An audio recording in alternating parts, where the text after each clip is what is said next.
Oh, All right, we'll make a start. Thank you everyone for taking the time to come this evening. My name is David Wright. I'm a linguist in the Nottingham Institute of Languages and Intercultural Communication and lead for the Language Identities and Institutional Research Group, who are very happy to welcome Edmund this evening.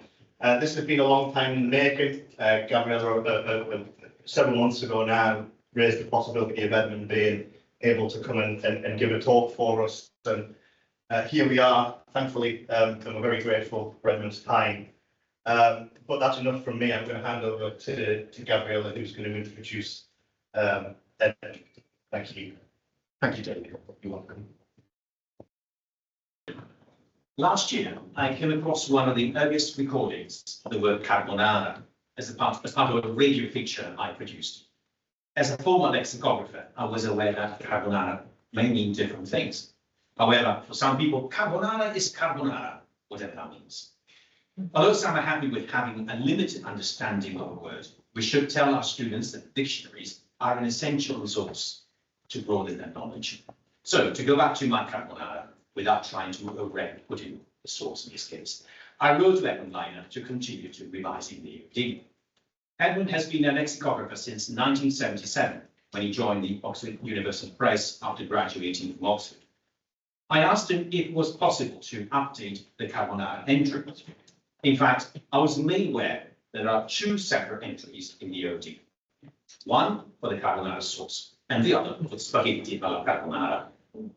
And he said that, unlike some Philistines, I'm not concerned about whether people add cream, pecorino cheese, to their pasta.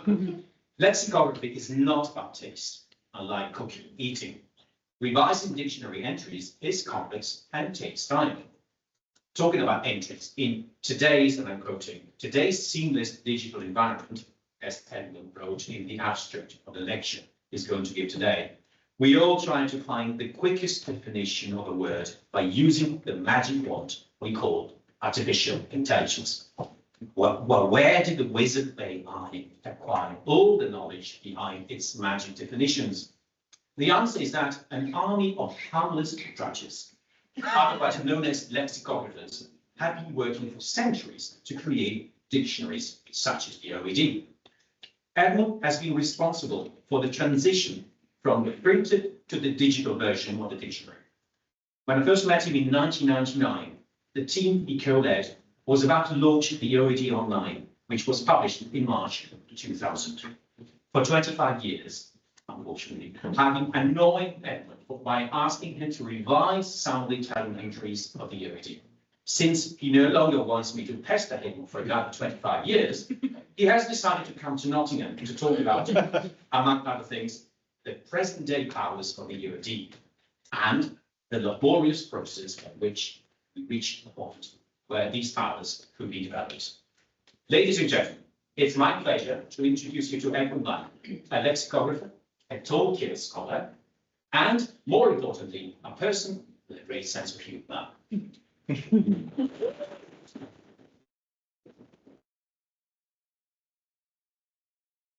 Very much pleasure to be here. I think, as you'll find out, that I'm really a bit of a dinosaur. I'm talking about a long distant past. I hope that's something you'll still appreciate. So I'm assuming that most people here know a lot about the Oxford English Dictionary already. I'm not going to have time to tell you all about it, but it is the historical dictionary of World English, tracing the story of every word through all its meanings, each of which is illustrated by historical quotations. And the OED today is basically an online resource. The current printed version is the one that was spun off from the digital text and published in 1989, which is already a long time ago. The current digital version has evolved far beyond that text and offers many kinds of access impossible for the original book. And as I say, I assume that many of you have used OED online, and I'll only just mention a very few of the powers that it has. So one of the things we can do with it is use it for synonyms, for historical word use, how did they say such and such a thing in such and such a time, and semantic relationships based on a historical thesaurus, which was integrated into the OED in 2010. There are now audible pronunciations. There you can look at all items from a given subject field. You can investigate words derived from particular languages. You can find the first uses of words and meanings. Who was the first person to use something, or what were the first words that such and such a what words did such and such a person coin? You can follow up bibliographical details of cited sources. You can look at the occurrence of a particular word in all its compounds and derivatives. Those are just a few of the many things you can do. So to get to this point, two things were needed. Obviously, a database equipped with appropriate search software, which is developed through numerous iterations, and a digital text of the OED structured in such a way that the constituent parts of each dictionary entry, all the little bits that are made up of, can be accessed as part of a search or a query. So how do we get to this? So let's begin by considering the state of technology, both at the OED and in the world at large in 1982. That's where the story sort of starts. So at the OED, everything was written by hand on 6-inch by 4-inch slips. You probably can't read the handwriting, I'm afraid, in that one, but that was basically, that was it. That was what we used. That was the technology. So the slips on which the quotations were written were submitted and stored in the files, and they were sorted to identify new words and meanings that we wanted to add. We selected those that we wished to use as examples in the dictionary, and we added to them further slips, bearing the definition, whatever the word was, so it has to be courtly, the etymology, and all the other details. And these sequences of slips of paper were sent to a printer for typesetting, and we were talking about using hot metal typesetting in those days. And then we made final corrections on traditional proofs, galley proofs and paper proofs. By 1982, we had a very small amount of contact with computers. We wrote in a report the following year, we had a new resource, terminals, do you remember that word? Giving access to 3 specialised computer databases called Dialogue, Lexis and Nexus, and there was an Oxford University Computing Service literary archive as well. And we said these have revolutionised many lexicographical processes, for example, ascertaining the frequency or survival of particular words, tracing relevant scientific articles, and acquiring examples from literary works by major authors. But this resource was infinitesimal compared to the resources that now exist. And of course, there was no interactive access. You could only get what you wanted printed out. And outside the OED, there were a few word processors in use. Remember what they look like then? Around OUP, but very few of us lexicographers had ever pressed a key. The IBM PC was just beginning to emerge at that time. There were no systems with multiple windows. There was no Microsoft.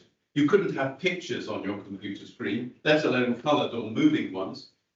Printing was still largely on sprocket-driven continuous stationery. Processing of any complexity had to be done on mainframe computers.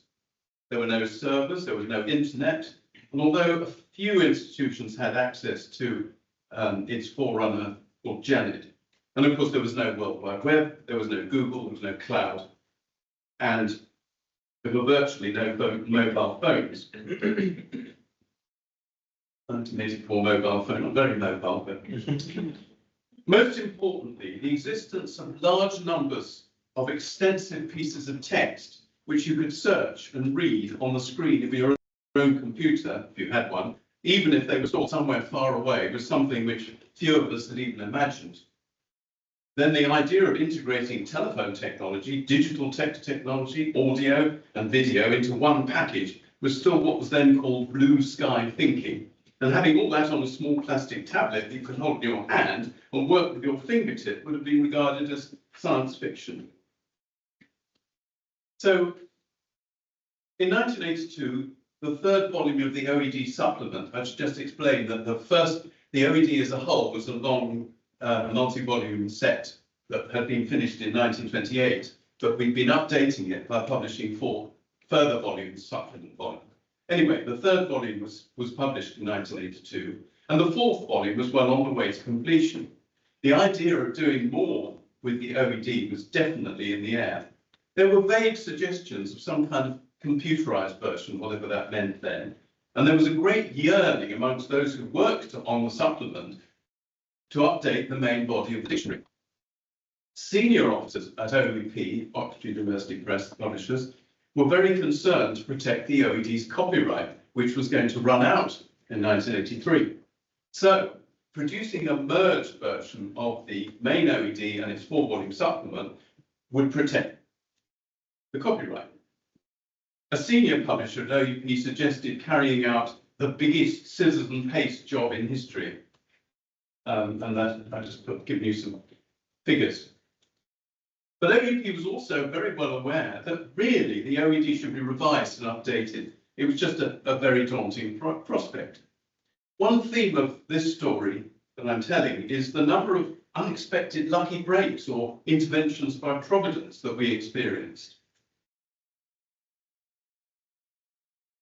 Fortunately, OUP had just started to experiment with electronic text processing, and the head reference, that was the person in charge of all the dictionaries, Richard Charkin, suggested that a merger of the 2 texts and subsequently a comprehensive revision of the resulting amalgam could more easily be carried out by electronic means.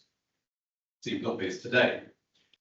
Richard went on to be Executive Director of Bloomsbury, Chief Executive of Macmillan, and Chief Executive of Reed International Books. Quite a distinguished man. He's the person to whom the credit for making the OED into a live project should go, if it goes to any one person.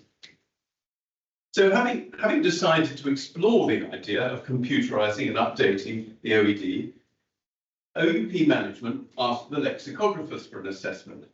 The chief editor of the Oxford Dictionaries, Robert Birchfield, got 2 senior staff members, John Simpson and Leslie Brown, to carry out a study of the various lexicographical editorial processes that would be involved.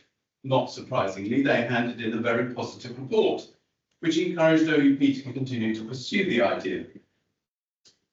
So the next thing was what's then called a request for tender, very sort of management speak. So text handling by computer was still a specialized, centralized activity. So OUP decided to approach some big companies such as IBM and Reed International. In March 1983, we compiled this request for tender called A Future for the Oxford English Dictionary and sent it round to likely institutions. It began with a description of the OED. The OED is the flagship of the OUP fleet and the foundation of all other English language reference books. We didn't want to be too modest. I'll let you read the rest of that statement. But then there was an analysis of the problem of merging the OED and supplement and an explanation of a planned new approach, the electronic handling and delivery of the information contained in and added to the OED. The aim is a new concept of the dictionary as a living and responsive reference book. The plan at first was to have, and this changed, have 3 successive products. Firstly, a machine-readable, unintegrated version of the 2 texts, the OED and its supplement. Then an integrated OED that would be both machine-readable and printed. And then a revised and updated OED, which we then very unambitiously saw as much like product 2, but as I said, with revision of antiquated definitions and insertion of all new words and senses today. We really reckoned with what that would mean. The last section outlined our user requirements. We proposed the carrying out by electronic means of tasks hitherto performed with pen and paper by lexicographers. In order to produce the integrated OED supplement, it is envisaged that the editor will be able to call up the OED entry and the corresponding supplement entry to a VDU. Remember those? The explanation of what it means, and carry out all the necessary operations on screen. Quite interestingly, a whole subsection was devoted to the major problem of cross-references. It's interesting we thought about this at this time, because the thing about cross-reference is that if something refers to, if A refers to B and you move where B is, then what A says is then wrong, unless you have some way of checking it. So one of the list of requirements was that there needs to be a facility whereby one is automatically informed that the entry at which one is looking has a cross-reference to it in another part of the dictionary, and whereby one is immediately given a display of this cross-reference if one wants to check it. And this aspiration was eventually met 22 years and 2 computer systems later. It's a bit difficult to tell from that, but under the little grey box, there's a blue bit where, so that's the place where the symbol that tells you there are cross-references to this meaning of the word under has these, whatever they are, 8 so cross-references pointing to them, and then you can just click on those and look at them. There was a prediction about the drafting of new text. In the long run, it might even be decided to dispense with paper operations altogether, and work entirely electronically from the data collection stage onwards. It might completely replace the present office desk with slips of paper and pencils. And obviously this is perfectly normal now, but it seemed revolutionary at the time. And just as a parenthesis, electronic evidence collection, that is those paper slips that you saw before, collecting them electronically, this is, as it were, a slip collected by, not writing it with a pen. And this quotation for 2 can be found in the search system at the top, and then by a few clicks put into the entry, which you can see 2 versions on the screen. Now, well, since 2005, so no more copying and pasting and all those things. So we sent out 100 copies of this request for tender, and during the summer of 1983, Richard Sharkey, whose picture you saw, and I made numerous visits to various companies, institutes and government departments, which was a completely novel experience for a very sheltered lexicographer, or harmless drudge. The reason for all these visits and meetings was partly that the responses to our request for tender were difficult to evaluate. No single agency seemed to be able to do everything that we needed. However, a number of providential pieces of luck eventually produced a successful combination of participants with different roles to play. As regards the main computing component, IBM, who were then an immensely important computer business dated before Microsoft, responded encouragingly, and we were invited to meet the director of IBM UK. But he said to us, "I'm sorry, but we can't take this on as a commercial contract," at which our hearts sank. But then he added, "Instead, under the terms of our academic programme, we'll donate you the equipment and software engineers you need." Richard and I almost fell off our chairs. That was our first great piece of luck.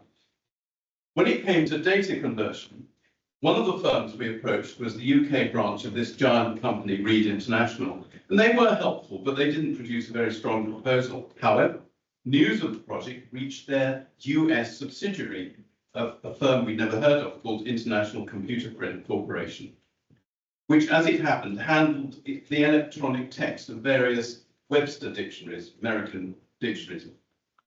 Its president, Hans Nickel, was a formidable man. He'd apparently been in the German Navy in World War II, and very tall, and not one to miss an opportunity. He seized the initiative, and ICC rapidly delivered a convincing tender, accompanied by a 100-page sample, which was our second piece of good fortune. And I don't have a picture of Nickel, but those are his ICC managers we worked with, who I met with in Florida.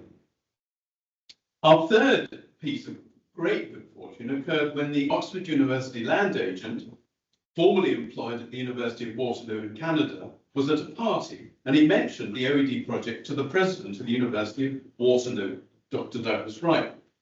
This university, sorry, I hope it's a picture that gives you a vague idea. This university was building a world reputation in software engineering and was especially interested in the handling of large textual databases by computer. Douglas Wright immediately realised that the OED project would match their interests and offered to collaborate on a non-commercial basis. They would have access to our electronic text, and we would have to use all software they developed to run on it.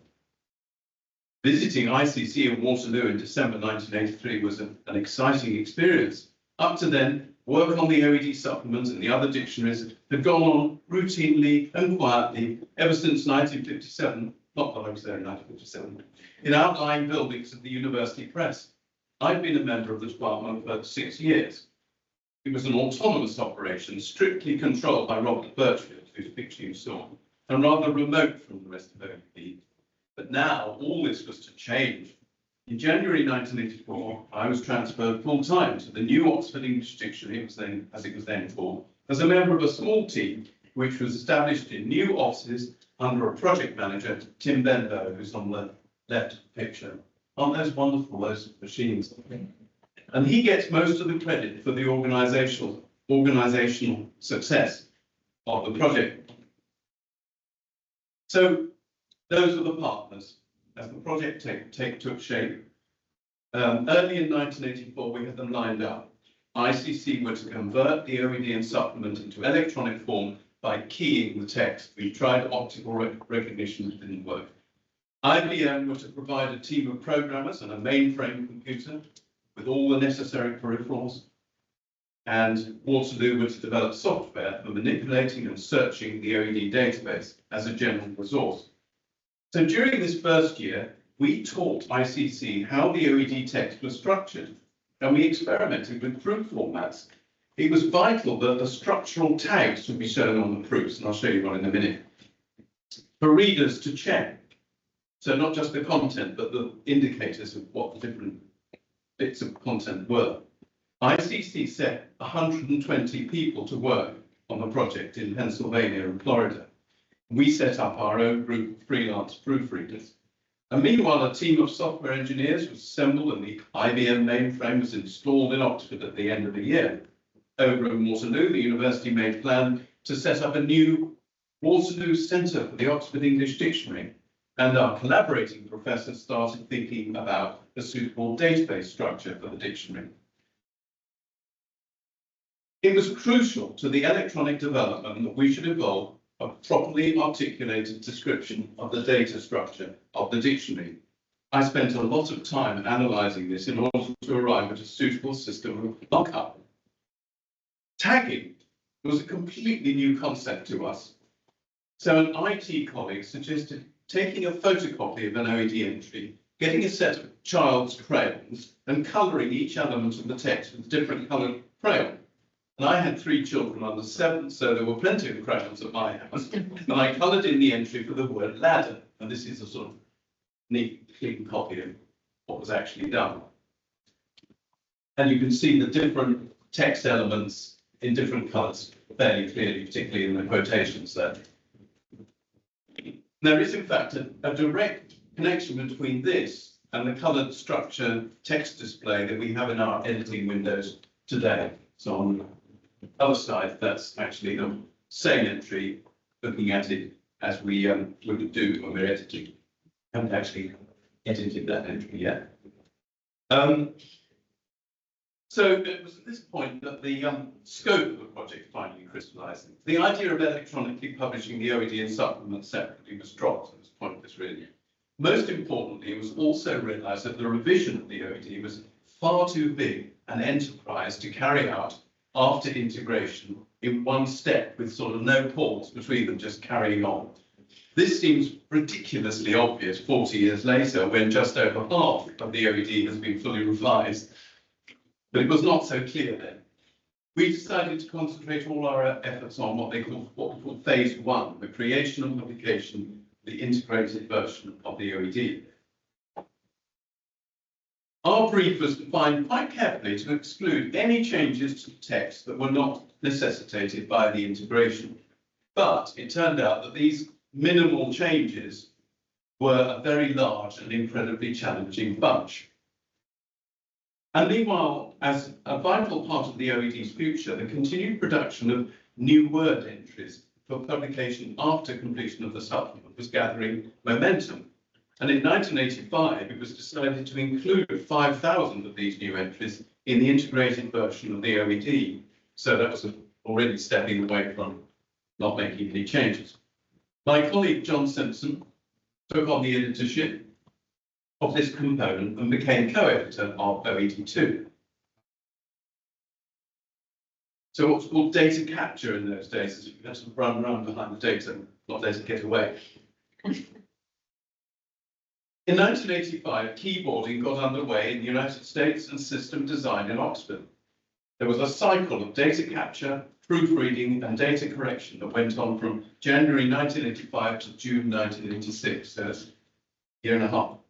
The text was divided up into alphabetical batches, and each month one batch was being keyed and proofread in the US, another being proofread in Britain, and a third being corrected in the US. So it's a bit small there. That's an ICC proof. So that's what they printed out for us to check. What I think you hope you can see is that there are little tags in little angle brackets, which are the crucial structural elements, and they had to be checked as well as just the pure text. And there's a green there where we have said we've got to put an LA tag in, please. It was a massive logistical exercise like nothing we'd ever managed before. Yet it all went pretty smoothly. The residual error rate was only 1 in 235,000 characters. That was the number of errors. There were numerous unexpected problems, however, which I will summarise further on in the talk. So there was system development that had to go on at the same time. In July 1985, the director, Tim Benbow, who you saw in the picture, established a plan which stipulated the dates for the completion of each step of the project and set the end date as March 1989.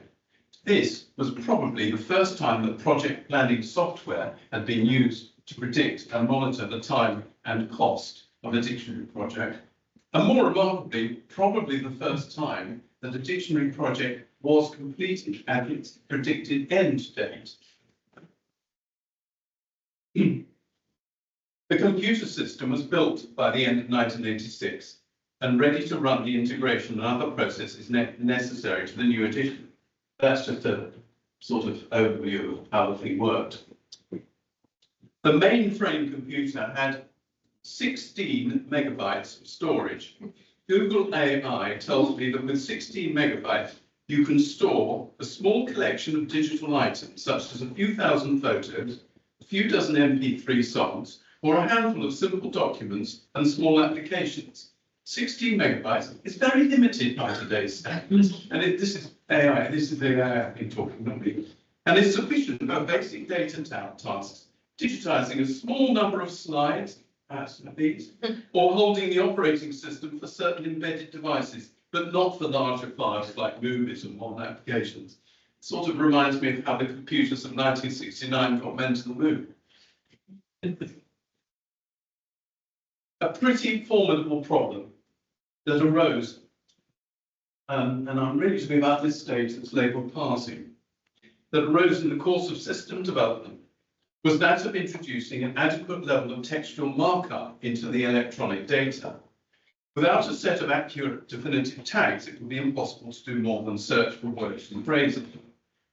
That's a typical OED part of an entry for KO, how it looked in the first edition. It doesn't look like that now. Now, during their keyboarding, ICC introduced a moderately complex set of about 15 tags to identify major structural elements. Their tags were all things in red with pluses. For example, there were tags marking the start of an entry, it's usually a number, an etymology, some et, plus et, it says, a block of quotation, an individual meaning, a block of quotations, an individual quotation, that sort of thing. Things that were easy to recognize. But what we were aiming at was a much more comprehensive set of tags. Again, those in red, using standardized general markup language, SGML, which is the forerunner of HTML and XML, which had just come into use at exactly this time.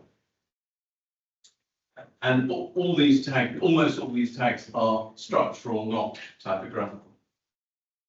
but accurately identifying many other generic elements was too difficult for the keyboarders. They simply just didn't know what these were. So ICC used only typographical markup. Just to go back, there you can see +I and +B and +R. Those are just typographical, meaning Roman, italic, bold, and so on. And so the tag for italic text, for example, which they just put +I for, indicated at least 6 different elements that we wish to distinguish. Cited linguistic forms, like, we mentioned the word against or something. Phrases, like to reach one's gun, or whatever it might be. Parts of speech, like noun, usage labels, like North American work titles, and just simple emphasis. How on earth were we going to disambiguate them? The vast numbers obviously forbade the possibility of converting them manually, but no search and replace program could do it. At this moment of crisis, 2 of our collaborating professors from Waterloo, Frank Tomper and Gaston Gonnet, produced a solution. The Waterloo mathematicians had a concept called finite state transduction. I can't tell you what that means, which could be used to parse text structure. A parsing program could be based on it, which could carry out the necessary transformation of the tags. The parser had to be taught the grammar of the dictionary structure. So, for example, you had to tell it, if you're now inside a quotation, but you have not reached the quoted text and you encounter italics, it is the title of the work. This parser was immediately developed and built into the project software, a 4th stroke of luck and providential development. In September 1986, the computer system began to operate. The keyed OED and supplement data was loaded. The internet didn't exist, so files were transferred on magnetic tape.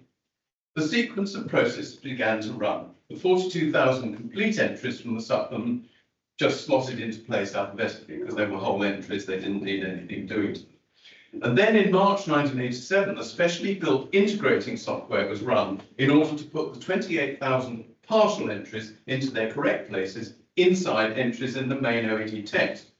So using the markup, the program could match the corresponding pieces of text, first by head word, part of speech, serial number, and then by sentence number, and insert the definition text sets of quotations, whatever's needed, where they should be. And there were actually instructions already present in the printed text of the supplement which assisted in this. So the program was designed to work out where in the parent OED1 entry the additional piece of definition text or the additional quotations should be inserted. The program successfully handled about 80% of the text and saved between 50 and 60% of the work that would otherwise have had to be carried out manually.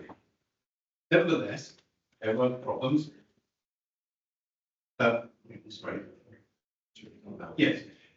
It still left a lot of interactive editing to be done afterwards. So in this slide, where there's a pencil line, the program has dropped the supplement text into the wrong place, put it after sense 1 of the noun, but it actually belongs after the word hence in sort of add-on paragraph below. I can't tell you why I didn't get that right, but there must have been some clue that wasn't quite correct. So obviously we had to then mark the pages up and have it rekeyed. Integration occasionally went spectacularly wrong. Most memorable was the supplement. Oh, sorry, that's just the same picture again. The supplement entry for LIBER, meaning a member of the Women's Liberation Movement. Well, actually, it's just defined as abbreviation of liberationist, but that's what it means. Now, back in the 1970s, when they wrote this entry, they should have made it LIBER serial number 2, but they didn't, because there was more. And the reason for needing a 2 was because there was already an existing entry, LIBER in OED1. And because they didn't, the 2 were integrated together. Now, the word in the OED1 means a person who castrates pigs. And so we got an interesting result. Particularly the quotations sort of meant almost a poetic. The liver comes to mourn, we's live the old pigs. And then women's livers are preparing to do battle with the police in Baltimore. Automatic processing of the whole text of the dictionary was completed at the end of May 1987. And after integration, the editorial team had to examine proofs of the whole of the resulting text, and much of it had to be carefully edited. But how were we to key the changes? Simple word processing was well developed by the mid-1980s, but systems for managing editorial work at remote workstations on a large textual database held on a mainframe were undeveloped. At this point, on the dark side, we had our fifth piece of good fortune, or providence. The research department of IBM UK came to the rescue. An IBM scientist, Dr. Mike Cowlishaw, had developed an editing program called LEX, L-E-X. He quickly adapted it for OED purposes. It allowed access to the dictionary data for editing, enabled entries to be proofed, and incorporated checks and controls over the integrity of the text. And it was designed to work with structured markup, so editing could operate on textual components such as quotations and senses, so that you could then pick them up and move them around, and not just everything just letter by letter. The screen display presented the components of the text indented and differentiated by colour, so you could tell where you were. The competition had been held. It was officially named the OED Integration, Publishing and Updating System, EDIPUS. And all our subsequent editorial tools have been based on the same principles. So that's the same entry if you were editing it today. And so, I mean, different colours, but the same idea. Because of its size and the limitations of the mainframe's memory, the dictionary text was handled by the computer in 40 separate alphabetical ranges, referred to as tables for some reason. The editors wrote corrections on proofs of the automatically integrated text for each table, and these corrections were entered online by keyboard operators, while other textual changes were keyed by lexicographers. Only a single table at any one time was accessible for correcting. It was never possible to access the whole dictionary. Just the same slide that you've seen, but the part where the lexicographers were involved. From June 1987 until December 1988, at any one time, the editorial group would be working on up to half a dozen text tables. Each of these would be undergoing one of 4 consecutive editorial processes. First was the editing of proofs of all the entries that had been modified by the integration and cross-referencing programs. The second was that the necessary emendations on the proofs were keyed into the electronic text and a lot of other corrections. Then a magnetic tape of each approved table was sent to the composition suppliers in Scarborough in North Yorkshire.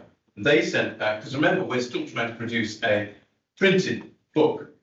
They sent back complete galley proofs of each text table, which were read by the proofreaders, who are now numbering more than 60. And then the editorial group checked all the proofreaders' corrections, carried out systematic checks, and everything was again keyed. And after this, the table was again put on tape and sent for composition. And this time we had fully formatted page proofs with the volume break, so as the thing was, it would look as it was going to be printed and published. And these proofs were all checked and so on, same round of things. John Simpson and I read the editorial text, not the quotations, but everything else, the proof pages of the whole dictionary between us at the final stage, which we completed late in 1988. And our eyes took a long time to recover. So once the table, which is, as you remember, 1/40 of the text, had been finished and restored to the database, the change to an entry within it could only be made by requesting the computer group to make that entry available again. And unfortunately, such a need arose quite frequently. The main reason for this was that a number of forms treated as graphic or spoken variants of a main word in the first edition were registered as separate, independent words in the supplement. And when this was done, the material relating to the original word was not repeated in full in the supplement, but instead there'd just be a cross-reference to the part of the entry in question. So you've got 2 things in 2 different places. And sometimes they were in 2 different tables. So, for example, the entry for bauxite, the mineral, in the supplement was presented as a cross-reference to another entry bozite, I suppose it would have been pronounced when it was coined, in the first edition. So when we were working on the table containing bozite, which is BE, obviously, the entry for bauxite, which was in a previous table, had to be reloaded so that the two could be merged, because they are basically the one same word, just changed its spelling.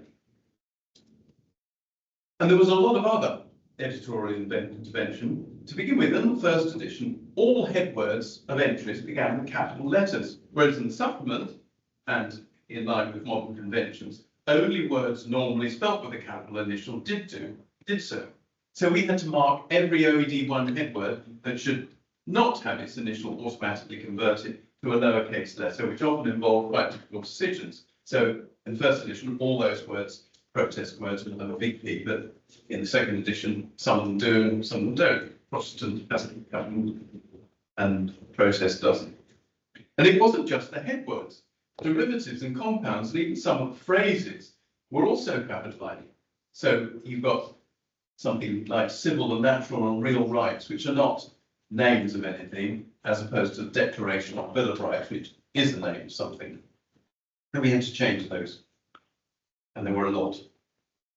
Then there were the thousands of cross-references, many of which would be invalidated by integration, since the addresses of their targets might be altered by the addition of adjacent text. A particularly awkward feature of the supplement was that a new sense could be created that belonged in the middle of a sequence of existing ones. They would mark this with an asterisk. So when integrated, all the subsequent senses would need to add 1 to their number.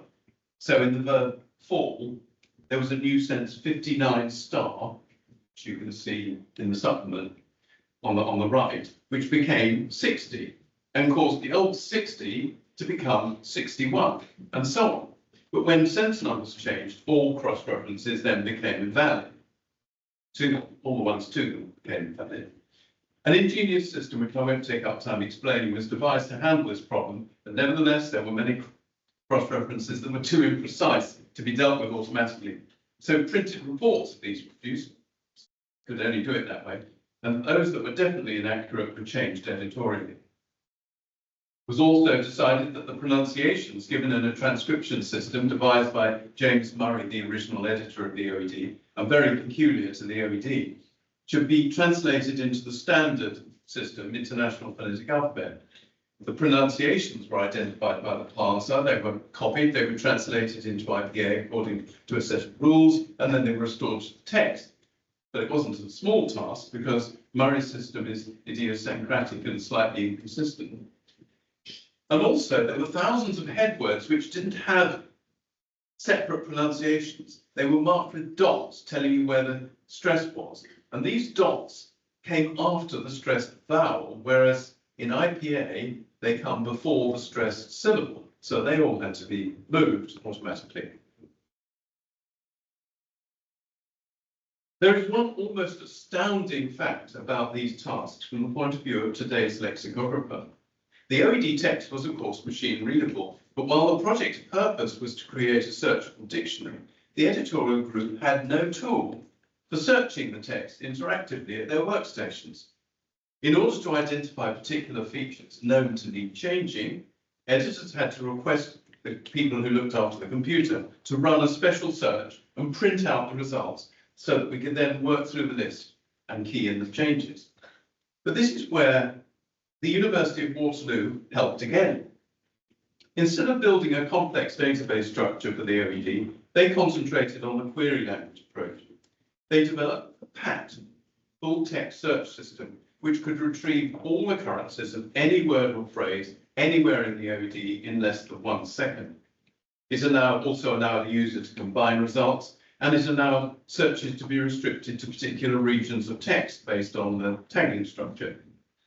So unlike other text search systems which index individual words in a text, PAT was based on the concept of what's called semi-infinite strings, so that searches were essentially requests to retrieve all occurrences of strings beginning with the character sort. PAT wasn't available to us until after OED was published, so this was not strictly a sixth piece of luck during this process. but when it was delivered, our whole working experience was revolutionised. And from today's perspective, this may seem unremarkable because we're used to the instantaneous recovery of information from anywhere at any time. But in fact, today's web search engines owe their existence in large part to the research of the University of Waterloo in partnership with the OED. And if you look at the career of the software developer Tim Bray, who was at one time manager of University of Waterloo's OED project and later a co-author of XML, it kind of encapsulates this development.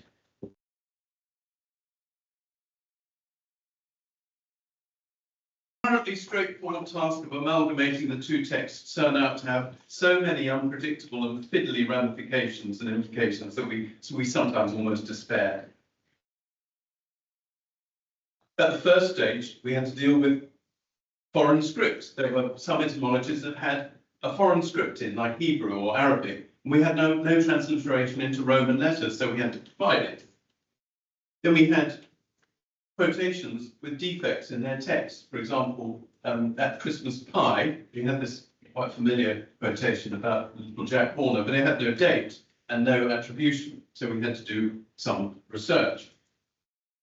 Some entries were really seriously irregular, like one that said ABC is even found as a verb. It's not really a proper dictionary entry. We also knew that the OED contained unusual special characters and symbols, but we did not realise how many of them no one would recognise. This is just an odd collection of them in this list. Each time the ICC team encountered a symbol which they thought they'd not seen before, they gave it a new numbered code in the text and added it to a hand list. Soon they were in the hundreds.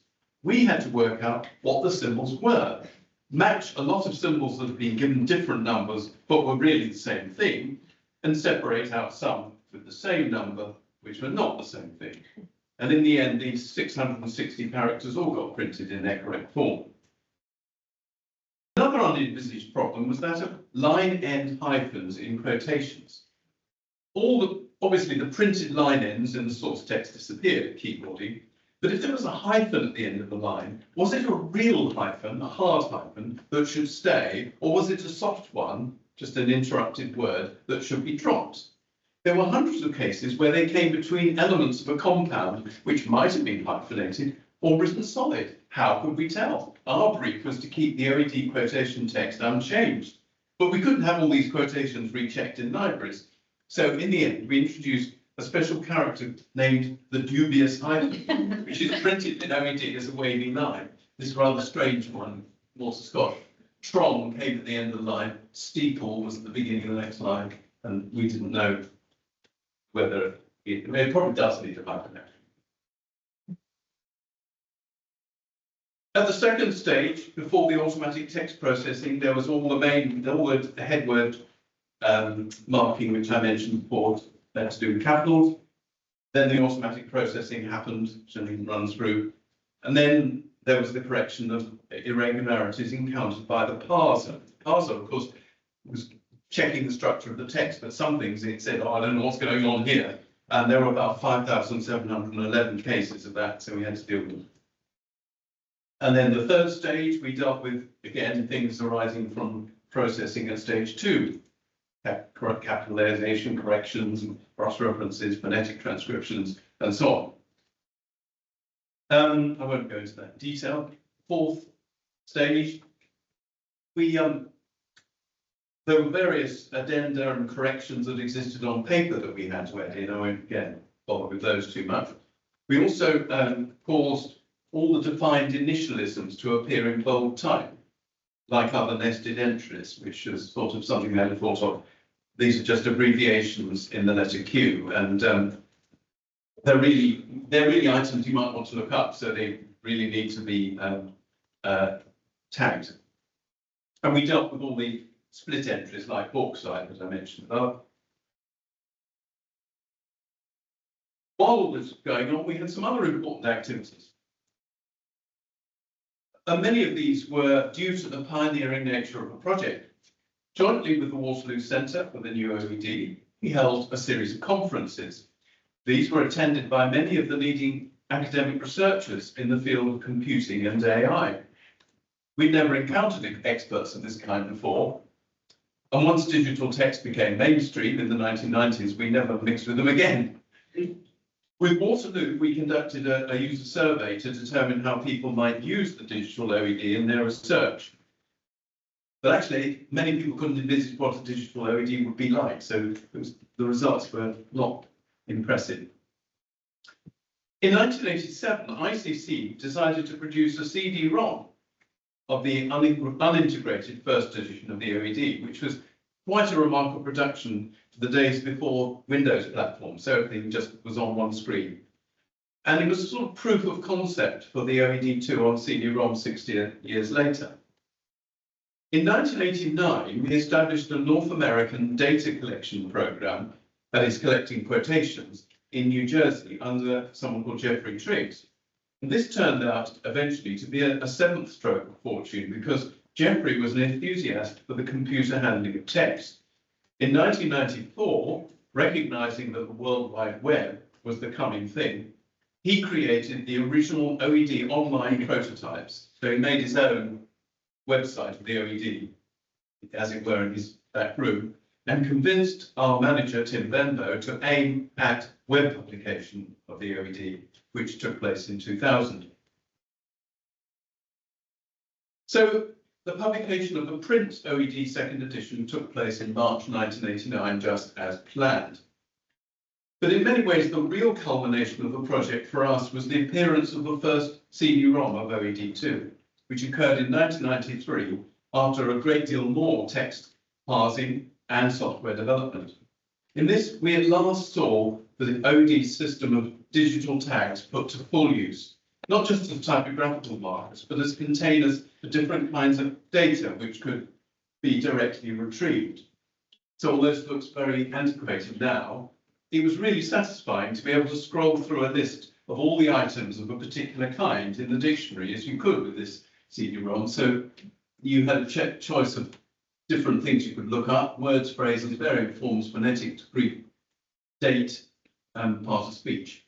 And when you use them, you've got a list below. So those are obviously head words and other words that are the main entries you're looking up. So just going back to the mid-1980s, when the computerization of the OED was getting underway, we already had pretty clear aspirations for the developments that we believe to be desirable. Just as an example, in a paper that we gave in March 1986, which is all years ago, we made some predictions about the way we plan to develop the OED as an electronic database. So I'll quote here what we envisaged and comment briefly on what has been achieved. So we said a query language would be designed. I mean, some of the terminology is very out of date, but a query language would be designed that would work on the OED's embedded tagging system to answer user queries which do not start from a known headword and which are almost impossible to perform on the conventional dictionary. Computerized dictionary would be housed in a database management system, and this would facilitate these non-headword queries. And that, of course, has been done. That is what you can do. Queries which don't start from a headword but from other items. Algorithms would combine information pigeonholed in different parts of the database in order to do any of three things: to pinpoint a unique answer, to build a list or table, and to calculate statistics of occurrence. We're sort of doing that in different ways. We certainly pinpoint a unique answer. Lists and tables, some exist, but we're hoping that AI will do more of that. And we actually give frequency statistics for each entry as a standard feature. The database would actively help the user to understand his or her findings. There will be no need for the database to serve up the information in the form to which the conventional printed dictionary has accustomed us. And that has been done. You look at dictionary entries in what's called a tabbed view, which presents key entry elements separately. Condensed or abbreviated information will be expanded. There will be a help facility which would translate every term in the dictionary's meta-language at the touch of a key. So again, it's been addressed in different ways. There are pop-ups for some kinds of element, but we've also expanded just about every abbreviation in the dictionary. For quotations in particular, another facility would take us straight to its entry in the dictionary's bibliographical database, which in the fullness of time would be linked to the computerized catalogues of the major libraries. Well, we haven't done the library bit, but we have got links between the citations and the bibliographical pages, and also some of them go to a biographical website.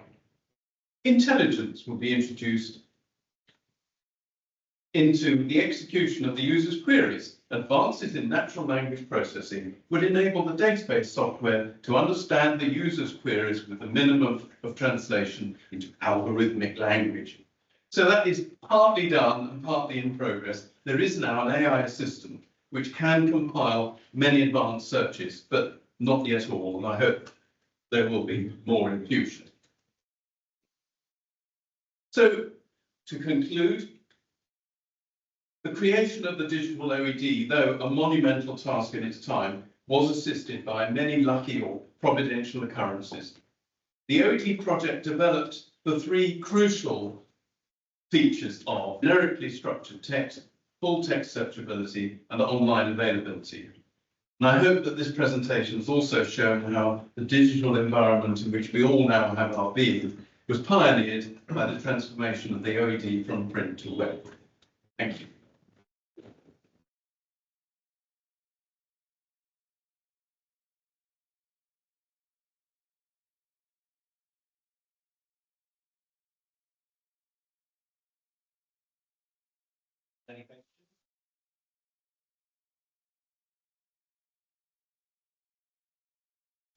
Thank you. That was fascinating. I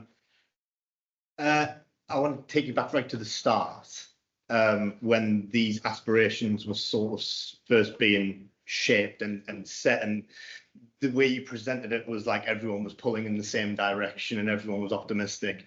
Do you remember anybody who said this can't be done or we shouldn't do this, or was there any of that sort of negative Nelly vibe? I think the short answer is yes. I mean, one person who stands out in a way, and I feel really deeply for him, is actually Robert Birchfield, whose picture you saw, because he had devoted his life to creating these four wonderful supplementary volumes, only to see them disappear into the main text of the OED more or less as soon as he finished.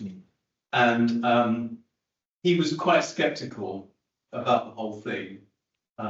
He, as an older person, didn't realise that computers were really going to, we didn't talk about computers anymore, really. And I think he was, he didn't try to stop it, but he was just sceptical. And there were, I think there were other people in OUP who were similar to him. I don't think he was sort of a lone voice by any means. But I think by some, remarkable, influence, some of the important people did decide it was worth doing. They were convinced, which was good luck. But yes, of course there were people. Even some of the lexicographers were convinced. And at any time through all of those painstaking proofs and edits and problems, did anyone say, forget it, let's knock it on the head?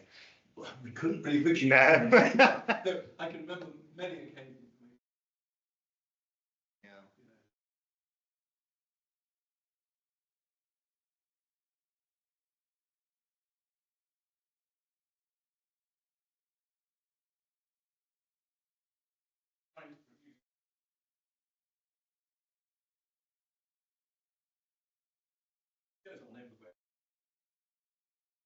Onto their own back garden, and they worry when something starts up that's possibly going to take away what they need.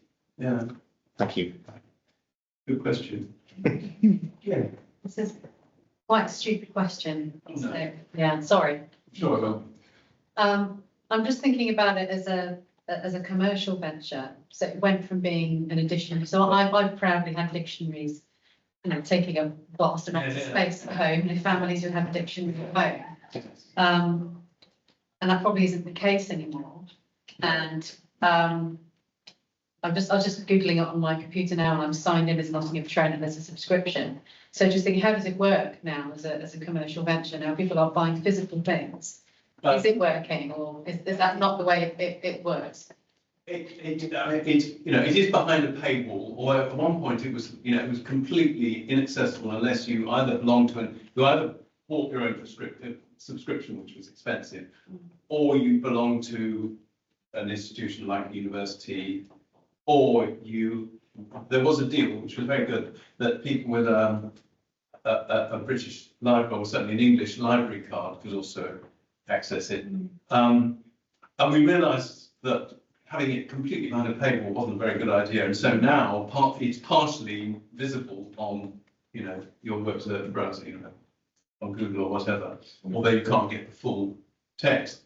In terms of so that model, I think, meant that it at least broke even, because an enormous investment obviously has gone into it over the years. Enormous, huge. I mean, every year I can't even tell you what it is. I don't know. It was £34 million even back in 1999. So, it was. Yeah, I mean, the OED2 costs what seemed to us a vast amount of money, but it was nothing compared to what's been invested since.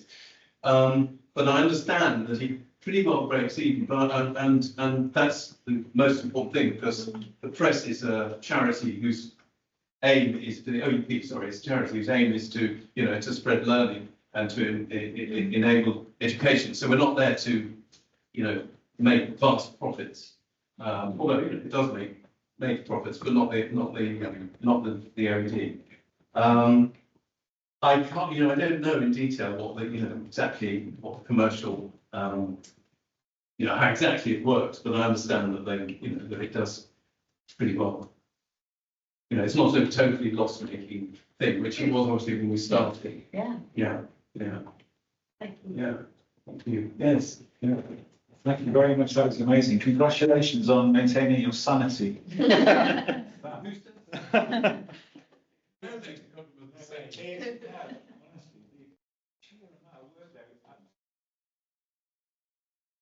did we know.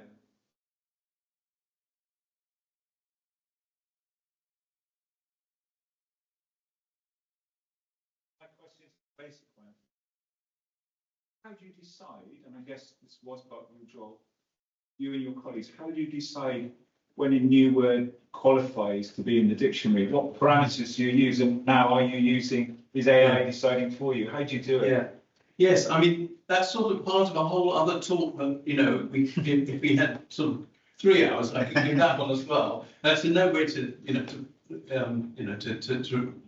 criticise what you're saying, but yes, I mean, the whole question of how we do our work of creating what's now known as the content of the dictionary is another whole matter. And new words, obviously, when we were working on supplement, most of what we were doing was in some sense dealing with new words and new meanings. And then we put the 5,000 into the second edition, but the programme went on, and still we have one component of OED as it now comes out, quarterly, is that there's an additional component of new words. Sorry, I'm being very long-winded. The criteria for that are quite complicated, because there's almost an infinite amount of new vocabulary, and you could double the staff of new words editors and still not keep up. There are a number of criteria. I mean, obviously, if it's obviously very common, there's no question that we've got somehow to get it into the dictionary. We've got to prioritise it. If it's not so common, then they have to sort of triage by various other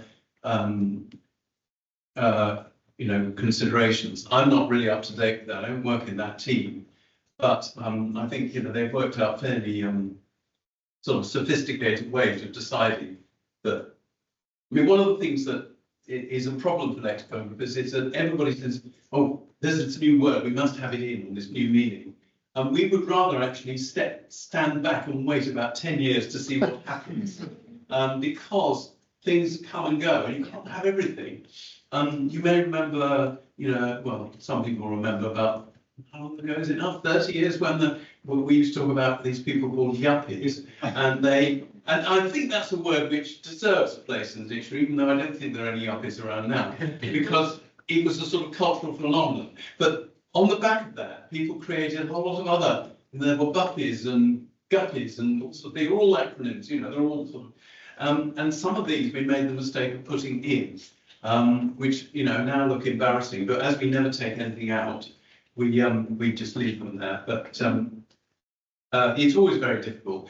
The editors of the first edition put in lots of mineral names which are never used anymore, and that we've had some fierce arguments with our scientific colleagues about whether to keep them. We said, well, we can't leave them out. You know, policy is to keep everything. Sorry, this is not new words, but of course they were new words then, because people were rushing around the world, you know, picking up stones and saying, oh, it's a new mineral, I'll call it after Professor so-and-so. And then these got into the dictionary, and they're just forgotten now. So that's one of the problems about a new word. But I mean, there are some things that stand out very strongly. Often they're not as sort of what you might call, you know, they're not, to use an old-fashioned word, trendy. They're often very sort of boring and uninteresting, or they look uninteresting, but actually much more interesting. New developments in the vocabulary. I don't feel like we're really asking questions very concrete. Sorry about that. If you have one of my new word editor colleagues here, you know, much more crystallised. Thanks very much. First of all, you must be, I'd love you on my team in a crossword. You must be really good at crossword. But I was interested in that, you know, you say that it's obviously described in the word where it was used first or where it's come across. How is that decided? To like how do you source who used it? Yeah, where words have been used first. The origins, the earliest uses and the origins and so on, because there's a kind of interface between what we call the etymology, the derivation of the word, and the earliest use. As you can imagine, there's a kind of point where the two, you know, coincide. Well, that's a very good question, because, you know, we still collect quotations in the old-fashioned way. We have people reading books, you know, excerpting examples, but they don't write them on slips anymore. But really, that's not the major way we get our data. A lot, you know, we have in-house text corpora of vast size that are searched for information. But this doesn't answer your question fully. I'm just thinking around the whole issue of where the evidence comes from. Obviously, the whole digital world is available to look for things. There are dedicated databases of particular periods of being, you know this. For example, there is something called Early English Books Online, which has all the books published from the time of the beginning of printing down to 1700, and then there's something called 18th century collections online, which deals with the 18th century, and then of course you've got all Google Books and many, you know, newspaper archives. There are hundreds. And basically, we do research in all these things, and it takes, well, there's obviously clues. You know, you can, you know, people, our researchers have sort of finely tuned sort of, you know, antennae for what path to follow up. But clearly, the first thing you do with it, try and find the earliest example of it in print, usually, if it's going back into the past. And that may be a clue to, you know, to its origin. But very often you have a feeling that it's probably been around for centuries before that, but you can't pin it down. So it just depends. A lot of phraseological things can often be pinned down to somebody, you know, the first person who actually, or as far as we can tell, the person who coined the phrase. So in a way, you just keep going back and looking, and maybe other people say, so and so said this, you know, you just get to the point where there's no more evidence any earlier, and then from that you may have a clear idea that someone or some group originated it, or it just may be, you know, that's all we can say. That's the evidence case for it. We don't know how it grows. That's again a bit of a woolly answer, but no, thank you. I mean, it's probably the most interesting part of what we do. I think that's what lexicographers enjoy. They enjoy, you know, hunting things down, finding where they came from, and documenting that. And sometimes, you know, one will say this phrase was because there are phrases that originate in films, there are phrases that originate in, you know, particular well-known writers and so on, which we say, and then there are others which you've got slightly less clear or less certain attribution for, but you might suggest that it comes from somewhere. You know. Thanks. Like the alcoholic ones, like in Fine Morrison, the Public House and Prosecco, do you remember that? When you just Yes. Right. Fine Morrison wrote in Latin, and then he translated it to English. So when is the first earliest recording of this word? 1617 on the 1590s. So we've got this problem. Yes, it was a source on the early English books online that I checked. I remember that after you told me about it. It took Prosecco a long way back. Yeah. But in those early cases, they're sort of saying things like, well, the people here drink this drink called, you know, it's not like they could pop round the corner and buy it. And then you've got this, quite a lot of words like that, they have a sort of half-life where they kind of existed, people refer to them, and then they sort of take off, you know, with this sort of upward silence, it's meant to be a graph, you know, a frequency. And of course, sometimes they flatten out again and you don't see them. But yeah, that was an interesting case, wasn't it? And incidentally, the other problem I may say, to remember how the word developed, because the wine back then wasn't the one you know today. No. So that was the other problem, you know. How do you define what Prosecco was in 1617 as opposed to 1821 when it was actually made as a sparkling wine? So you've got that problem as well, to establish if this is the same drink or not. Yeah, exactly. Yes, and we're not in the encyclopedia, but you know, yes, we have to deal with that. And actually, going back to carbonara, there were various, you know, because there's a romantic feeling about what's the word? Someone who burns charcoal. Sort of idea that it's something to do with these guys in the distant past who burn charcoal, but actually it's much more likely just to be the name of a restaurant in Rome. That's much, and just dates from the 1950s. And there's a theory that the dish evolved, isn't there, that from the fact that the American troops in Italy had vast resources of food, which were sort of going to waste. So people created these rich dishes with eggs and cheese and all the rest of it. But in fact, we can't trace it early. It's 1950s, I think. 1952, I think it was, and then eventually found out that between the Italians and Americans was arguing, the French got it first. So that was the good news, the latest from August this year. So just a few months before the Americans. One of the great things about being in digital form is that we can change the I have to say this, I mean, it's the obvious point, isn't it? You know, we were so upset that we had this, you know, set in stone dictionary with things that were clearly not wrong, but you know, outdated, and we longed to change them. And now, of course, we changed them. We frequently re-revise entries that we published only a year or 10 years ago when people send us more information. Sometimes what they send us isn't, you know, doesn't actually change things because it's not quite, you know, exactly the same thing, or, you know, there's a misunderstanding, but often we get, you know, really useful information from people. Yes, thank you for that.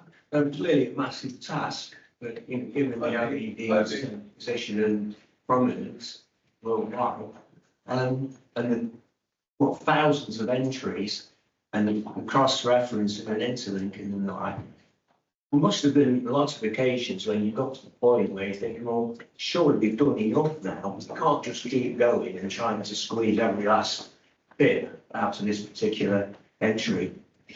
Did you get to those points where you said we've actually done enough, because if we keep on trying, we're just on the law of diminishing returns and we're never going to finish?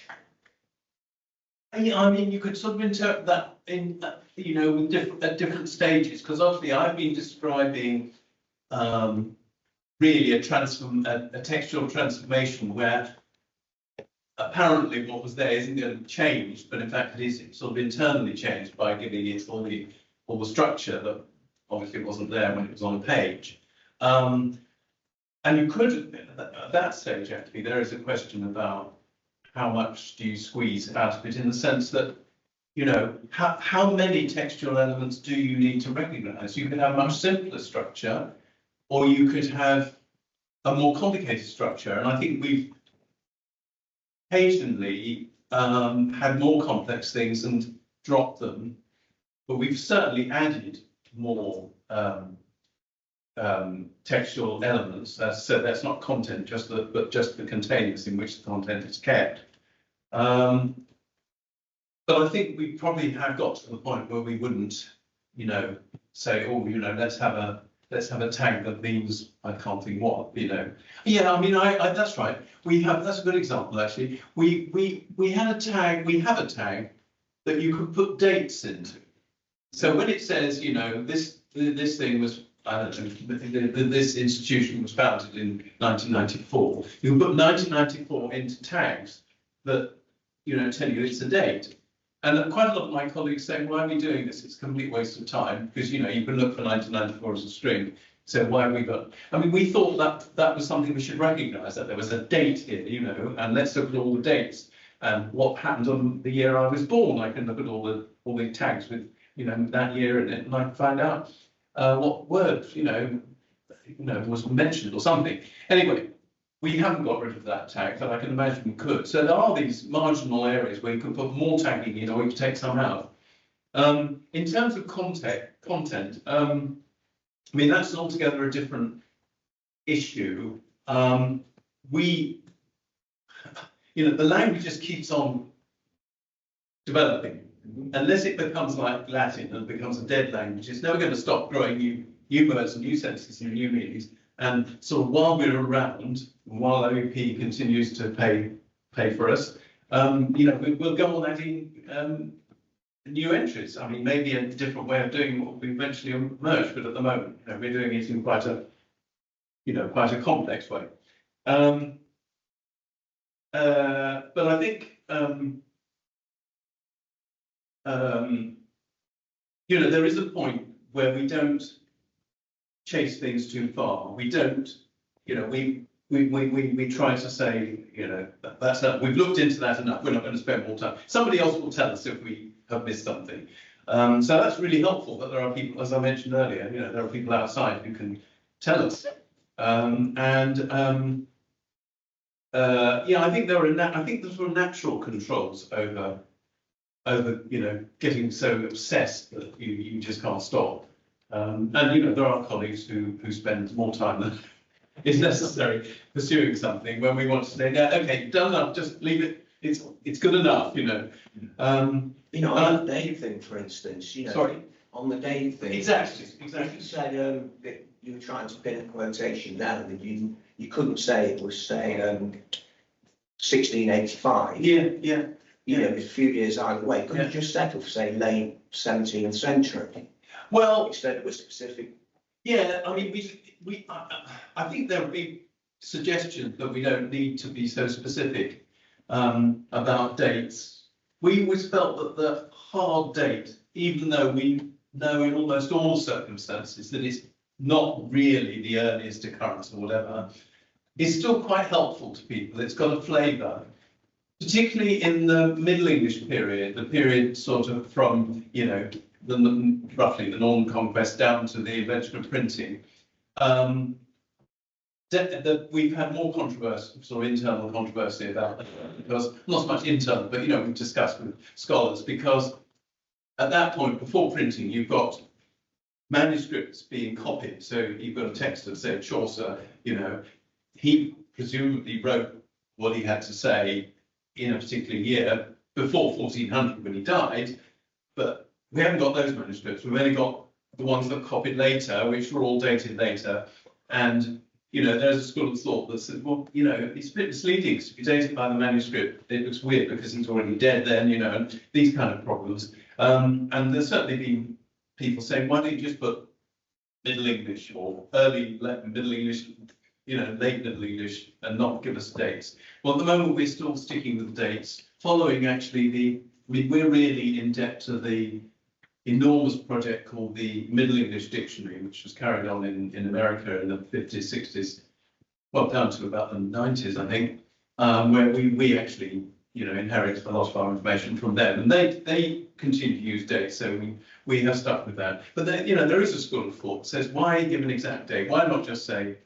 And in fact, the shorter Oxford English Dictionary, which is not very much used now, but was a big seller in its time, the most recent editions of those used rough dates, early 16th century, late 16th century, that kind of thing, not an exact date. But we haven't gone down that path. In many ways, it's actually easier just to put, the date that's there, and than to sort of approximate it. Following up on the question about digital editions, and there's a lot of discussion that digital editions are easy to change, but then what happens to the old one? Is it accessible to the public, the earlier entries that were incomplete, or are they stored somewhere? Well, they are stored.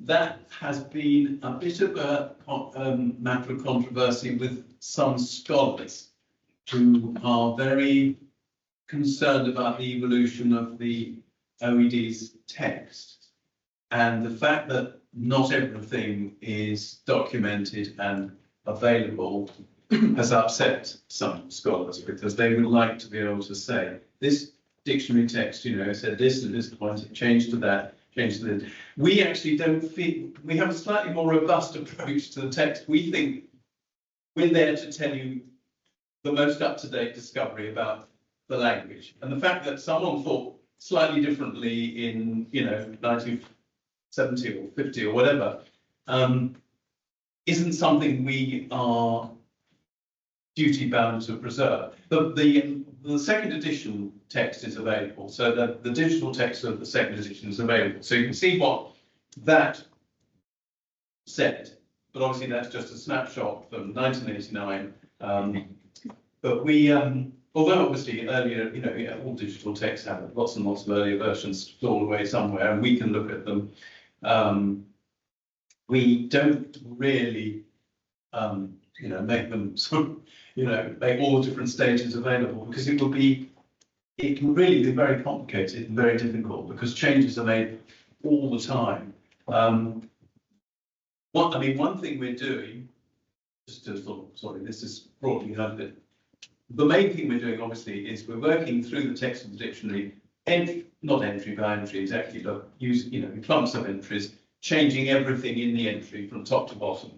But there are other processes going on which are not, as it were, sort of top to bottom. They're sideways across the dictionary. So we've got bibliographers who are tidying up all the text. So years ago, for example, they tidied all the Shakespeare quotations throughout. So even entries which haven't had anything else changed will have the Shakespeare quotations will have been, put right. So that, in a sense, that entry, no other things done to it, has been sort of revised on a small scale. And we've done similar things with etymologies. We're doing a huge project to update etymologies. And we're now trying to modernize as many definitions as we possibly can, even in advance of actually revising them, because there are a lot of things which are expressed in language which is often misleading, because words have changed their meanings. Even words in defining have changed their meanings. There are sort of all kinds of strange, and there are expressions which people don't know anymore. I mean, we just had a thing come up where I continue to use the expression asseveration, and asseveration, when you say something like "by my life," it's an asseveration. Well, colleagues said, "I've never seen this word before. We ought to change it." It's used quite a lot in definitions, so we're going to have to look into that. So there are all kinds of changes that happen across the whole text of the dictionary, which are in a sense a revision. So you've got no entry. Each entry has got umpteen, different versions of itself. So the archaeology would be too complicated really to keep track of, and that doesn't upset some scholars, but it's sad.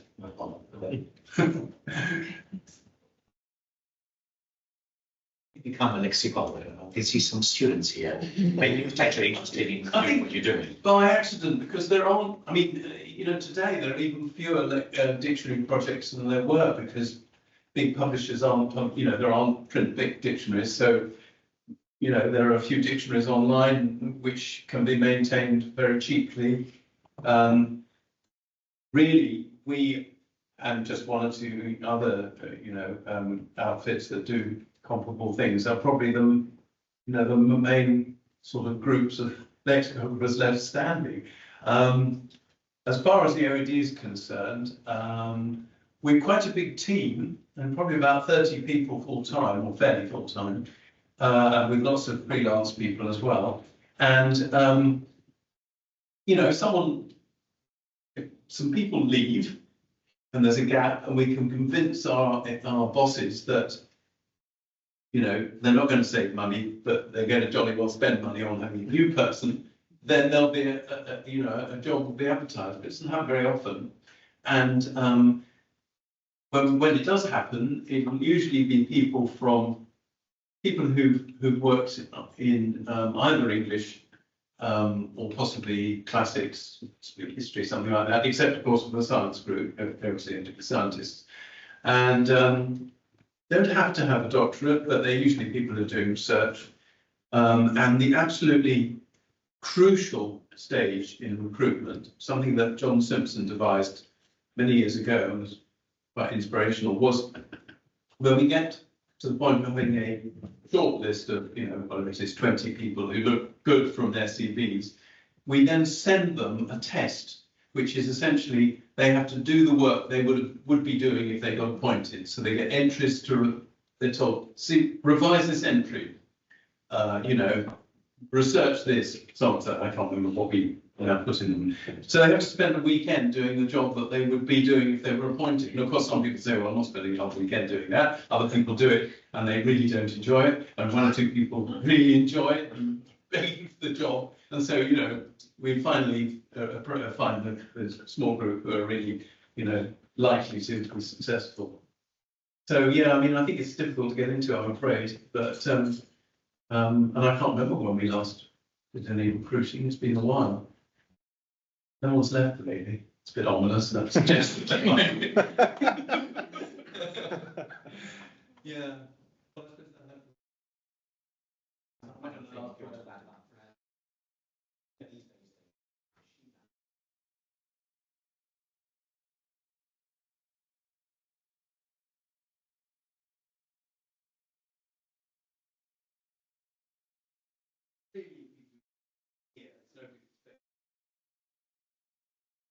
I must say, I thought you could have something which you feed the IPA characters into, and it would just do and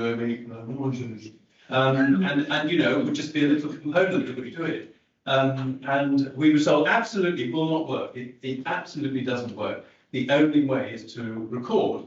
And I thought this is weird, but anyway, we have. Well, actually, we now don't just have a unit for the OD. We have a Oxford Languages Department sort of subcomponent who look after pronunciation. So they're not just for the OED, they're for anything we publish, a lexical product that we do. It's very professionally done, very well organised, and they have a booth and they have some people who come and they stand in there and they say the words.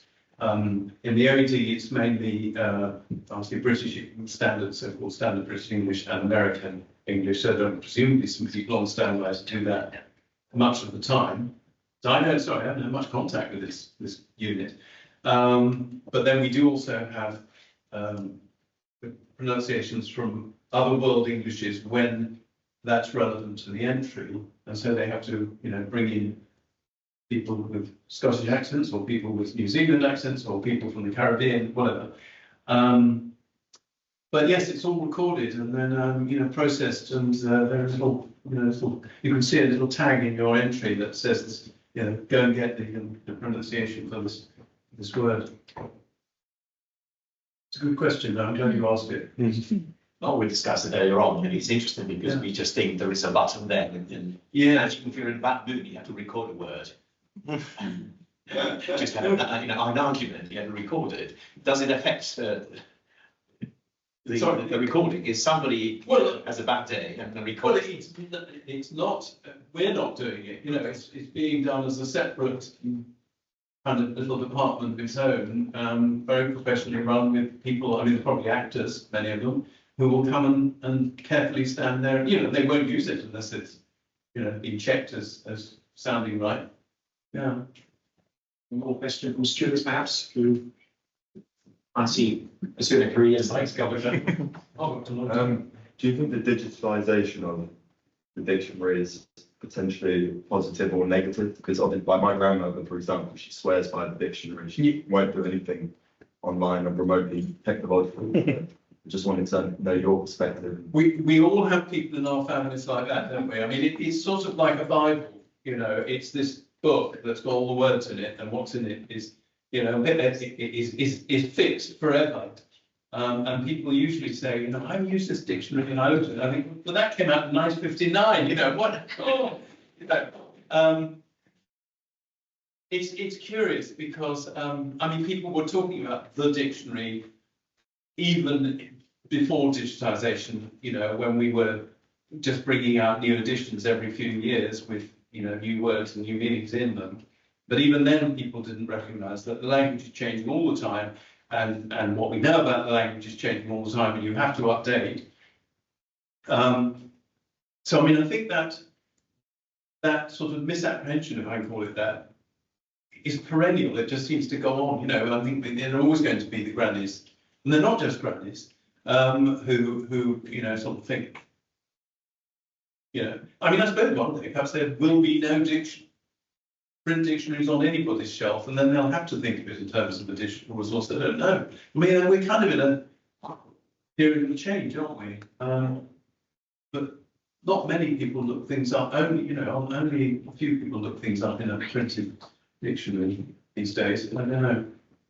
It's a puzzling one because really the whole idea of the set piece printed dictionary was kind of a mistake in the first place because language being a thing that's constantly changing. So to have a snapshot, and obviously based on the fact that you could have dictionaries of Latin which would never change, and they thought, well, let's have one of English as well. Not realising that it was a different kettle of fish. Yeah. Any more questions or? We mostly talked obviously about dictionaries, but also to talk about networked computers. Yeah. And one of the things that strikes me about it is that you begin at the moment with computers where it's a textual medium. Yeah. And yet you encompass the moment in which it turns into a primarily graphic thing, in which words have been displaced or an adjunct to something else. It's experienced a kind of graphic revolution. Did you kind of feel that graphic power coming as you went through this project? Yes, I think we can.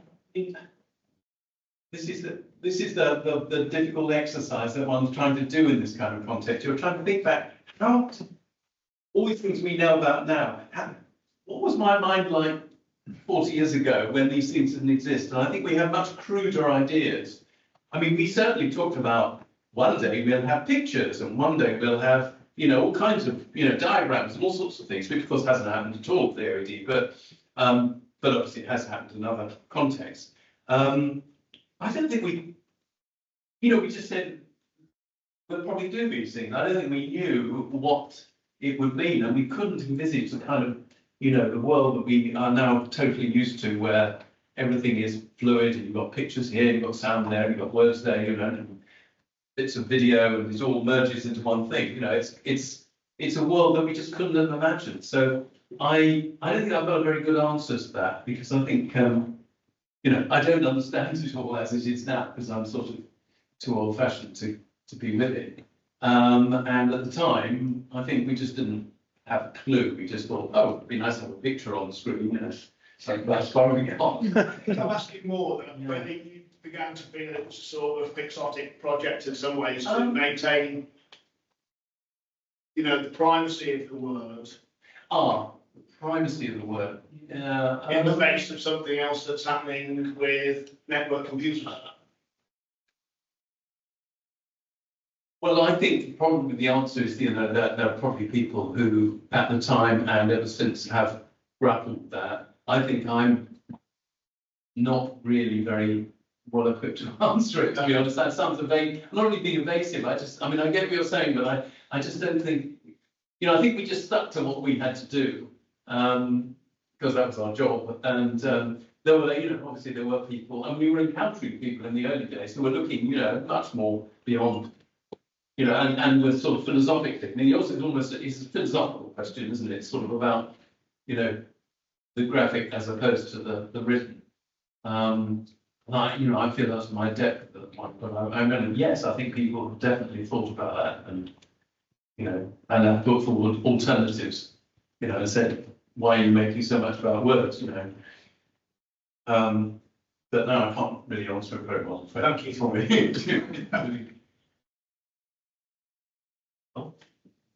Thank you very much, Edmund, for coming to.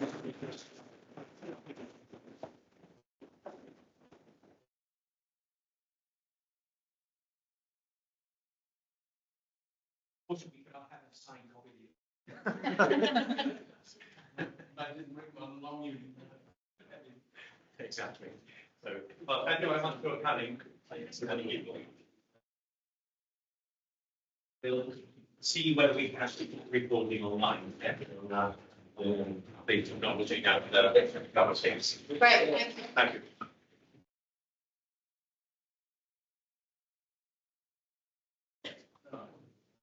Thank you. Sent you an email.